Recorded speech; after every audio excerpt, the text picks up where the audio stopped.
Hey guys, many of us are so used to transactional love. You know, you're loved because you're the good kid, you're loved because you're the impressive friend, the ace student, the overachieving staff. We are surrounded by love and acceptance that is based on performative actions. So you have to perform a certain way for you to be loved and accepted. And we have easily translated this thing into an ideology of how God loves us. So he loves us when we can't do this or when we can't do that. But that's not how God loves. There are things that I wanted God to do for me, and I just felt like if I worked hard spiritually, then I would get this. So when I had fasted for months, prayed night and day, and got nothing, I got bitter. I got very bitter, discouraged that my best deeds did not count. They were not good enough. And that's right, my best deeds were not good enough. It was confusing because I began to compare myself with other people, and I was wondering, is heaven's system broken? Because what is this assessment? Look at me doing better than this other person. Why am I not receiving what they are receiving? Why am I not receiving what I want? And I scored myself pretty high. And heck, there were people that I judged as undeserving. Yes, call me a Pharisee. Call me a hypocritical Pharisee. That I was. Can you relate? This has led a lot of people away from the faith or gotten them numb. So they have stopped expecting. They have stopped believing. They're in the faith, but you're just not active. Because they won't be disappointed if they don't expect anything from God. But God opened my eyes to see that the core of our faith is grace. Grace given to all for free. Grace is unmerited. You can't buy it. You can't earn it. It was freely given to you and me. And for those who, like me, gloried in self-righteousness, our best deeds are like used menstruation pad. Your best, like...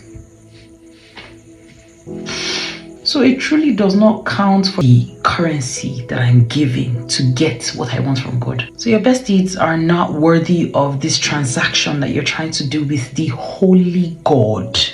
So your best deeds, my best deeds, don't cut it. It doesn't cut it. So one day God confronted me.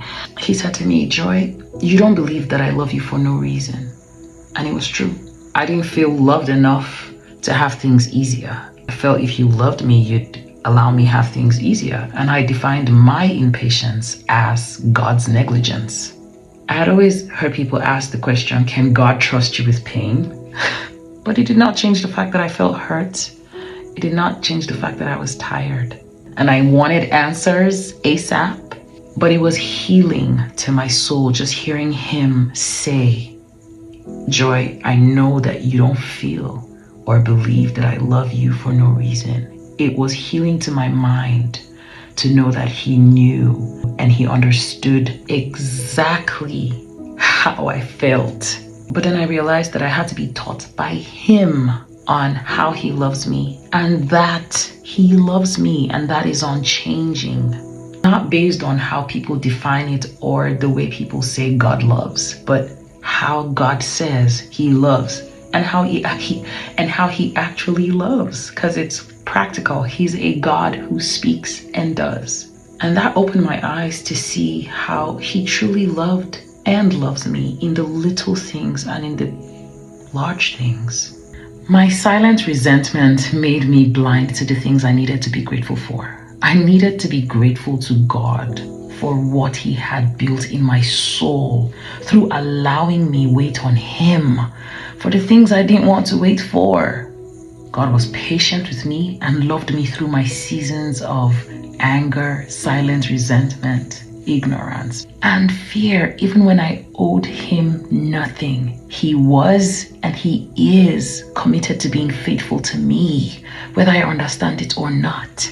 Now I can see his deliverances in the delays. Now I can see his mercy in my mess. It was my mess. He built me with what broke others. God's love for us is not transactional. It is a stable, unchanging, healing love. So I encourage you, sit with God and let him reveal his love to you.